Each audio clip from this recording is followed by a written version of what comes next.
Hello, and welcome back to Voices of Student Success, Inside Higher Ed's podcast series on student retention, engagement, and graduation strategies. I'm your host, Ashley Marwider, Student Success Reporter for Inside Higher Ed. Thanks for joining us today. This series is a companion to our Student Success newsletter, a weekday publication that provides ideas and inspiration for higher education practitioners who work in or care about student success. This season, our Back to School series is all about preparing students and you, the practitioner, to thrive this fall with strategies and initiatives that impact student success. Forget the 4-year plan. Today, we're looking at life design. Life design, which originates from the book Designing Your Life, uses design thinking principles to help guide individuals as they navigate change and transition, finding meaning and purpose in their lives. In higher education, more colleges and universities are integrating life design into the student experience because it improves student well-being, helps with academic pursuits, as well as equipping them for future planning beyond graduation. In this episode, I spoke with 2 practitioners from 2 different institutions who lead life design work. First, you'll hear from Adrienne Osden-Moore from Bowling Green State University about how the university is implementing campus-wide changes to integrate life design into the student experience, and then from Stanford University's James Tarbox, who shares how life design is essential in career services. Both practitioners offer ideas and practical advice for doing this work at scale while impacting student success. This episode of the Student Success Podcast is sponsored by KI. Supporting the development of world-class learning and campus environments has been and always will be at the core of KI. The KI team has built its reputation for excellence in education for over 70 years, working shoulder to shoulder with educational partners to develop a roadmap for a future of innovation. Learn more at ki.com/the key. Well, thank you so much for taking the time to join me. It's great to have you on. I guess just to get us started, can you introduce yourself to our listeners? Who are you and what is your role at Bowling Green? Absolutely. I'm Adrienne Osden-Moore, and as you mentioned, I'm at Bowling Green State University in Ohio, where I serve in the role as Assistant Vice President and Executive Director of our Jeffrey H. Radbill Center for College and Life Design, which is a really long job title to say that I work in student success space and also oversee a lot of our life design programming here at BGSU. Yeah, I was going to say, that sounds like a mouthful. Do you ever stumble over your own title? Occasionally. They make a joke sometimes at presentations that it takes 2 business cards to print it all. That's awesome. So Bowling Green's been doing a lot of great work around life design and some of this career preparation to help students not just think about their first job out of college, but sort of this overall vocational purpose mission beyond that. And I wonder if you can just talk about, how that relates to the student success world and where you really see that intersection of career thinking, but also how higher ed plays a role in that. Right. Absolutely. So as you and many of our audience members know, sometimes there's that tendency to not really be thinking about career until the end of a college journey, or maybe from the student perspective, they're not thinking about it. But I think we're also seeing that our students are looking at the value proposition of higher education and a college education. And so how are we as a whole industry really leveraging that value proposition to our students from absolutely a student success model, as well as what that's going to look like for you after your college experience? So here at BGSU, we are part of a division of student engagement and success and are incredibly fortunate to have 2 endowed centers as part of our life design ecosystem. So the Radbill Center, which I oversee, is really focusing on how do we support students in their college experience and thinking about how they want to shape that college experience towards their career and life goals. And then in tandem, we work really closely with our Colleen Hub for Career Design and Connections,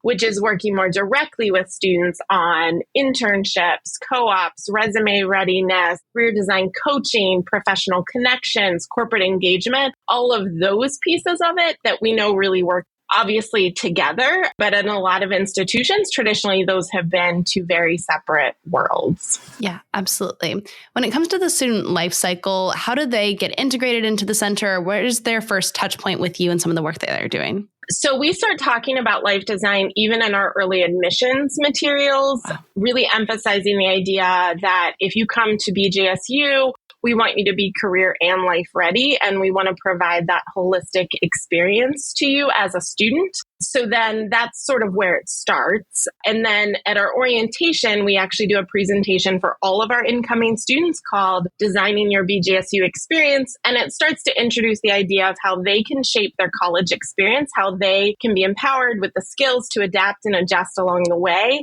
But then we also use that presentation to introduce the idea of starting to design your future career and careers and what that might look like. So we're really fortunate that it even starts then. And then as an institution, we've committed to working towards 100% of our incoming students having some sort of formal introduction to life design. And so this fall, 75% of our incoming cohort has been part of either a course that is holistically focused on life design, or it has been integrated into an existing course in some way. And we're continuing to work towards 100%. That's awesome. We believe very strongly that those first year students, that if we can help introduce them to some of the mindsets of life design and the methodologies of design thinking, that then they can use those tools in lots of different ways throughout their college experience. Yeah. When you're explaining life design to an incoming student, do they get the idea right away, or how does that, when I first heard the term, I was like, what the heck does this mean? I think design thinking is a little more common to people, but what does that conversation look like? Yes. So it depends on the audience a little bit. Right. When we talk about life design, sometimes folks will hear that and say, wait, are you asking me to have my entire life design already figured out? Right. And so one of our first mythbusters is no, we're not. What it really is about is empowering you as the student with the tools and the resources to navigate the journey, to adjust and adapt along the way. So that's one piece of it. Sometimes when folks are familiar with design thinking, right, then we're able to say, okay, that's a creative problem solving framework. And when you apply it to yourself, that's life design, which is being implemented in lots of different universities and ways around the world. And then life design at BGSU is really specifically focused around 5 areas. So how are we supporting our students in maximizing their academic experience, prioritizing their well-being, fostering and making lots of connections both on campus and beyond, getting that jump start on their career, and then doing all of that with a sense of purpose. And so usually when we're explaining life design, we're doing it through those 5 areas, which we treat as our dashboard, our life design dashboard here. And I want to emphasize that purpose part at the end, because that really ties to our student success model here at BGSU, which is how do we help our students be intentional about their college experience? So it doesn't mean you have it all figured out. It doesn't mean you have a crystal ball into the future and know exactly where you want to be in 5 or 10 or 15 years.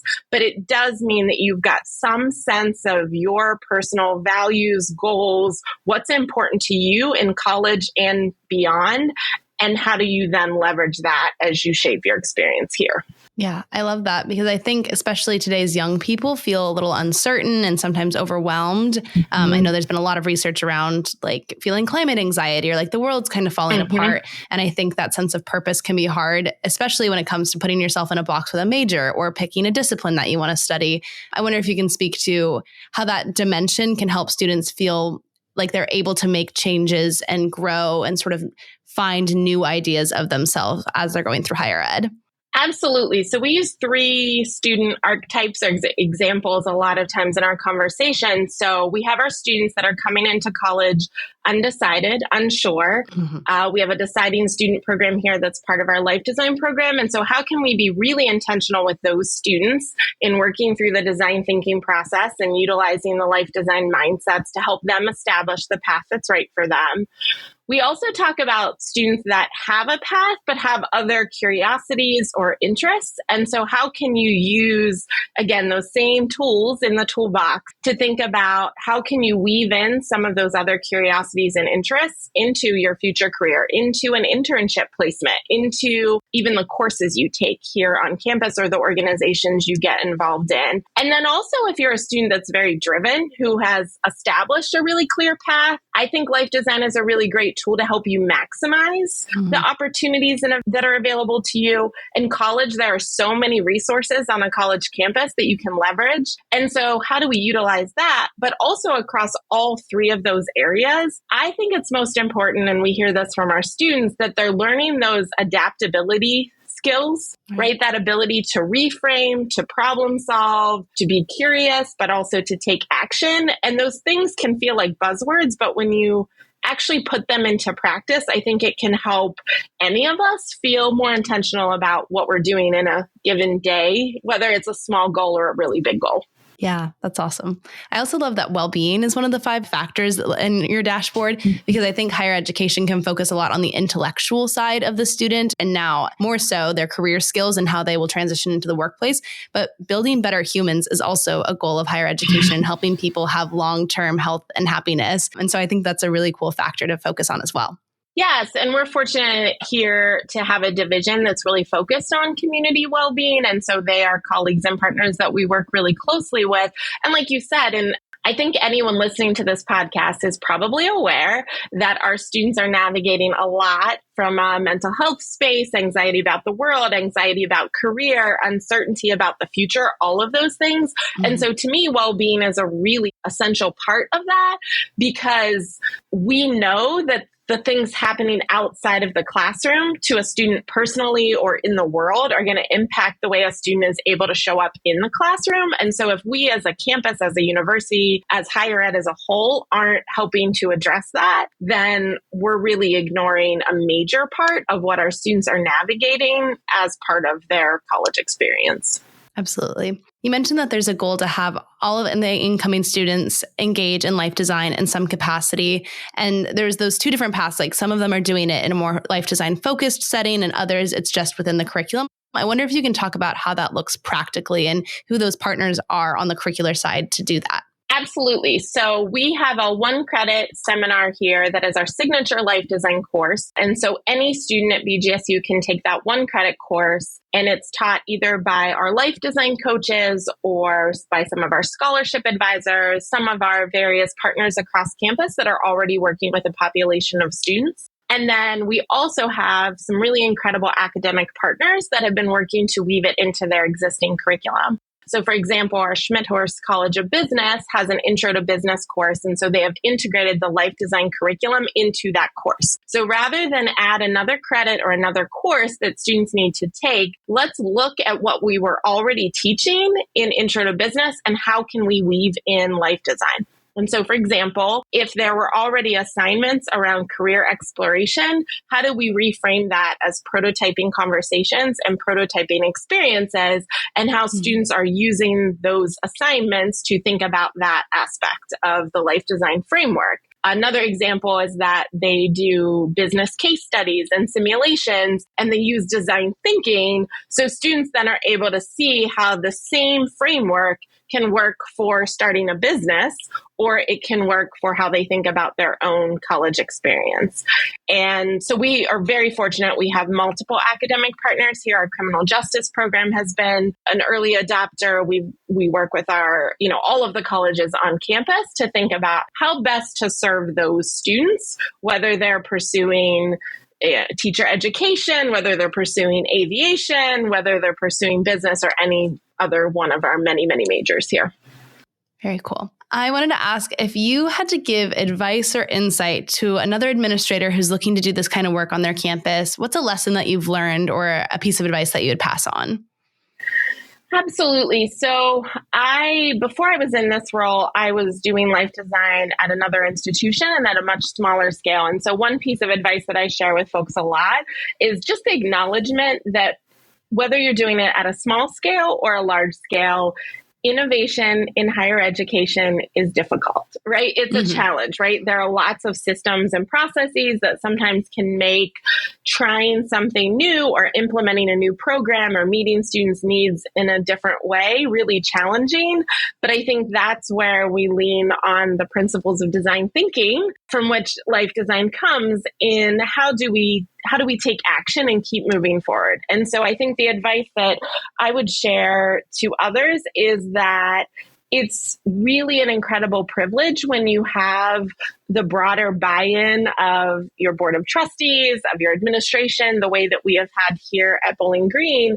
And also, it's okay if you're trying something at a smaller level, because as long as you're able to tie it to the needs of your students and to the strategic goals of your institution, I think you can still have a really incredible impact on the overall experience. Yeah. And we know that every student life changed is important, even if it's not every student's life changed. Absolutely. Adrienne, thank you so much for your time. It was really wonderful speaking with you.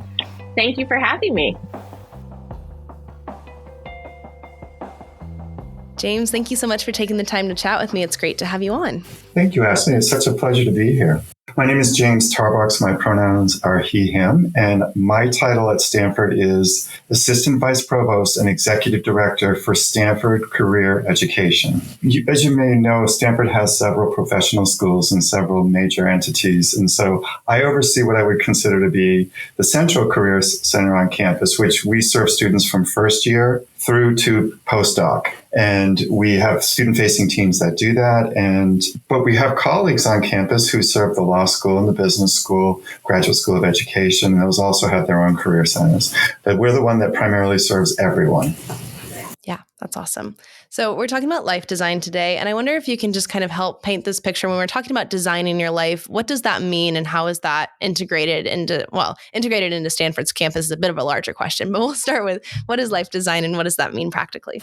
Yeah, so at Stanford, there are many exciting opportunities to get involved with life design. You can do it through the D Lab, and we actually have a partnership. If you'd like, I can tell you a little bit about that, how we work with them, and how we develop a curriculum for internships based on that. But there's the D Lab that I mentioned, there's the D School, and then there are several entities on campus that offer through curriculum and other experiences ways to get involved in terms of design thinking. And so students are not at a loss for, in essence, getting exposed to this. And it is with career many times, but it's also with just learning how to live a fuller life, in terms of the liberal arts side of Stanford. That's great.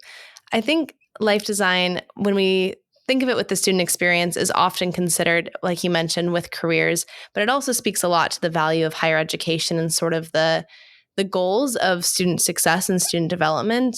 Where do you see life design in that intersection of like the student experience and how we're preparing them for their lives beyond graduation? Yeah, so Ashley, I think you're pointing toward one of the really flexible qualities and really timely elements of life design. There's something called fail forward, which is normalized. I think at a place like Stanford, actually in most of higher education, students are very concerned about getting it right the first time. And what you do with something like life design is you, in essence, allow yourself to make mistakes and you iterate and you move forward in prototyping. And the reason why I think that's wonderful, not just for career, but for education, is it says, okay, expect failure. It's going to be part of the process. And if you can learn from it and iterate and move forward, you'll allow yourself to be more effective, regardless of what the process is, like if it's applying for internships or a fellowship or for a job following graduation. So there's a real sense in which it allows us to deal with what I think is a big element for many students, which is stress. Yeah, absolutely. That stress of the future and what's happening and why am I here and what's going on. A lot of big questions students have to answer in their day-to-day. Absolutely.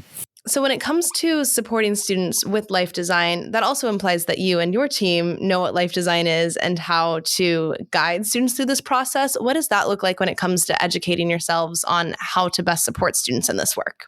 Yeah, well, there's many opportunities for our team to get involved with taking courses from other areas on campus that I've mentioned, which is the design lab and also the design school.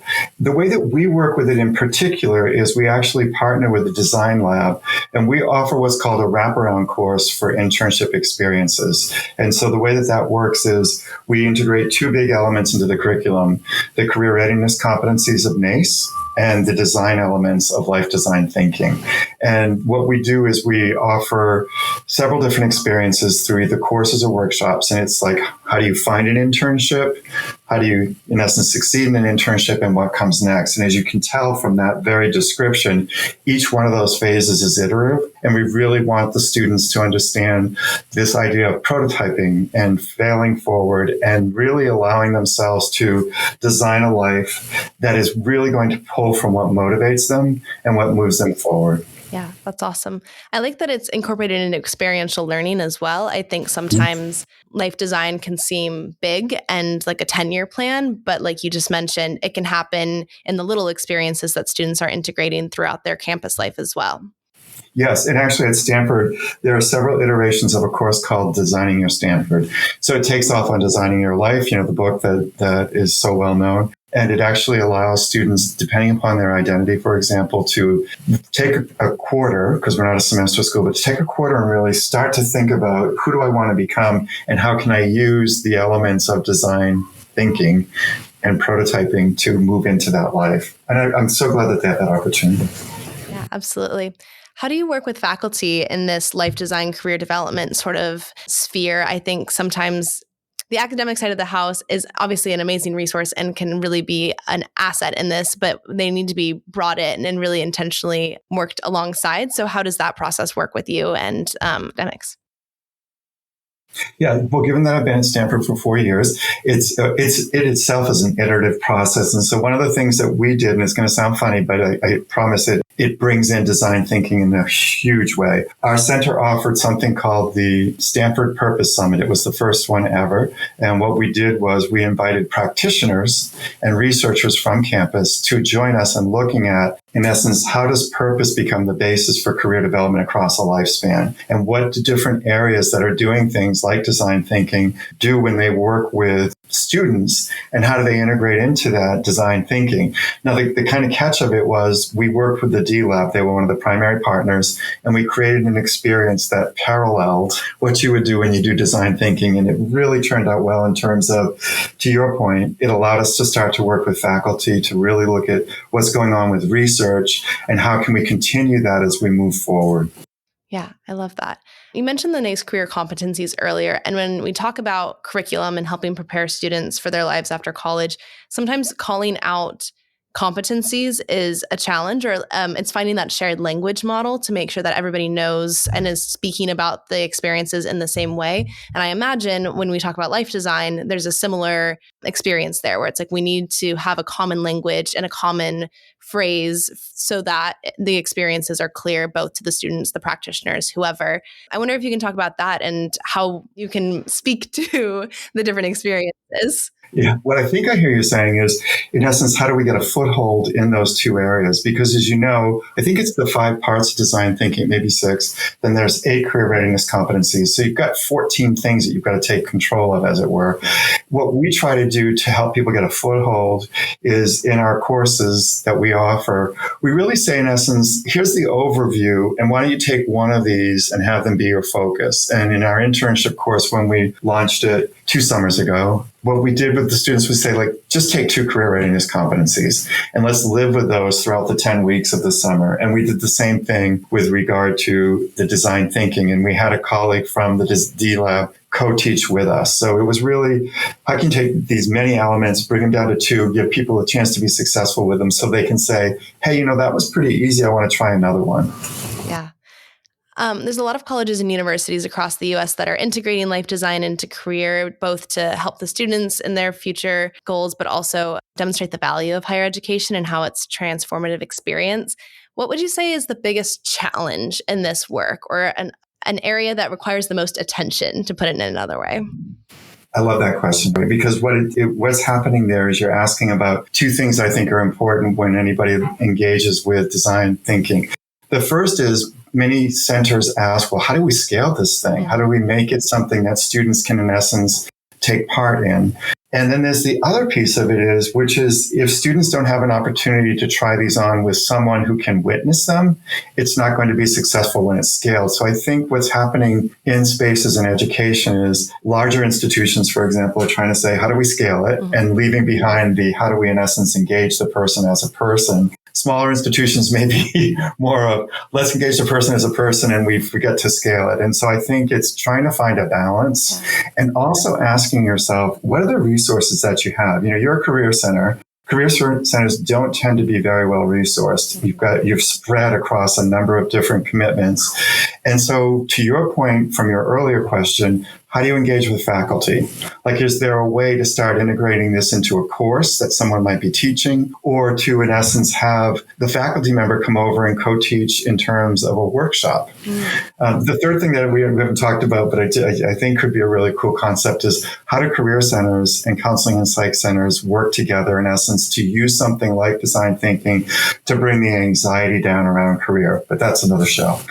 Well, I think that's something we talked a little bit about earlier, was sort of the dread that students feel. And we know that mental health and mental health concerns have skyrocketed in recent years.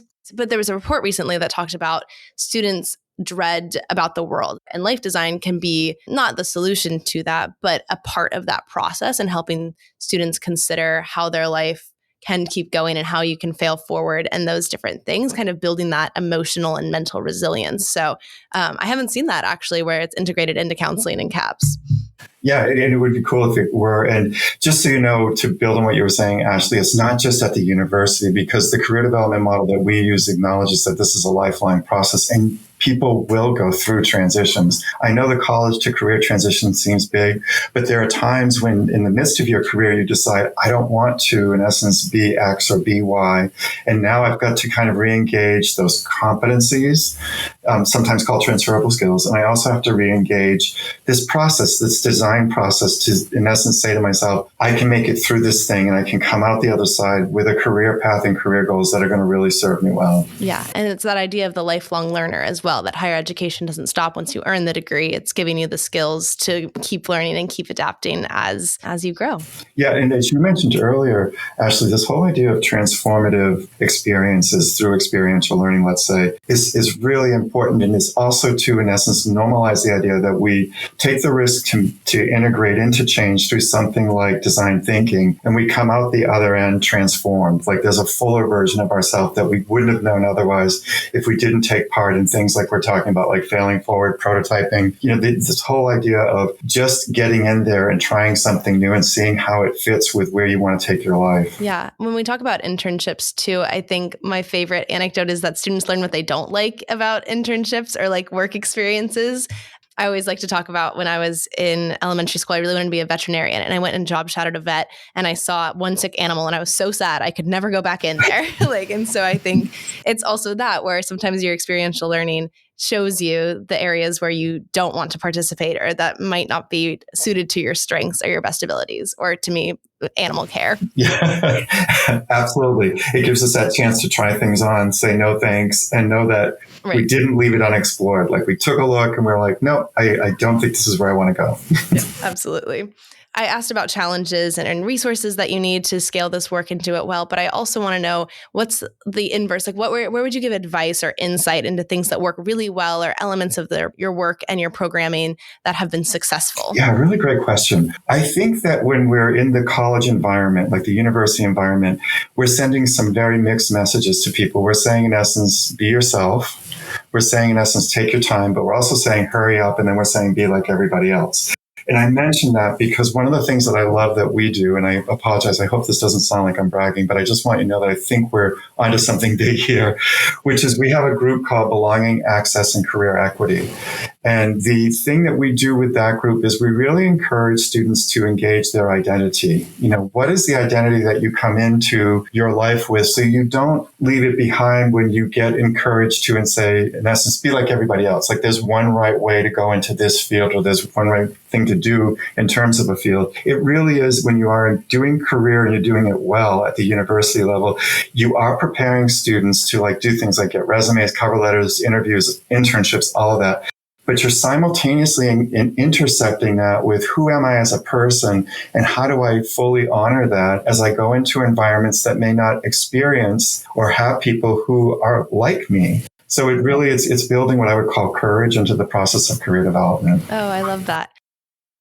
I think also it speaks to students who I think about like music and theater majors because they're less likely to use career centers because they don't see how it's applicable to them, like the whole resume and mock interviews and things like that. It's a very different job process. And I think that work is also applicable in this, where it's even if you're not in a traditional corporate field or you're sitting down and doing the 9-to-5 job, life design can speak to your experiences in the ways that you're still developing yourself for career and life beyond. Absolutely. Well, it does that bridge building, right? It allows us to take, again, those career competencies, and we can integrate them into our process of iterative thinking and design work, and allow us to normalize it, because you're exactly right, Ashley. People look at career centers and think, I have to figure it out. And what I always tell students and parents is you don't have to have it figured out. Just come in and talk to us. The coaches are really outstanding in terms of using some of the very techniques from design thinking to engage students and to, in essence, bring down the anxiety and say, well, let's look at the potential. Like, where might you take this, right? Because that's what design thinking does, is it opens options and allows you to make choices once you've done it well.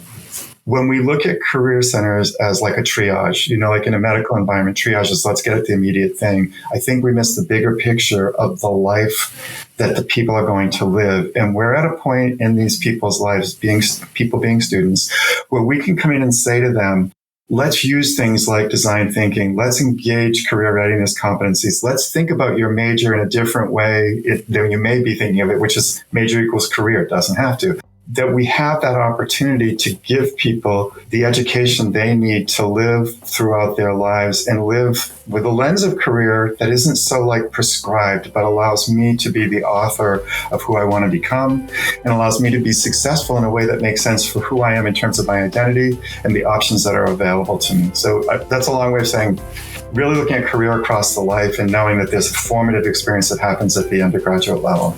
Yeah, absolutely. Well, James, thank you so much for your time. It was wonderful speaking with you. Likewise, Ashley. Thank you so much. And a very big thank you to our listeners for joining us today for this episode of Voices of Student Success. I'll be back in 2 weeks to talk about generative artificial intelligence in teaching and learning and how one university built its own chatbot to support students with academics outside of the classroom. That's all for this episode. I'm Ashley Marrieder, and I'll see you real soon.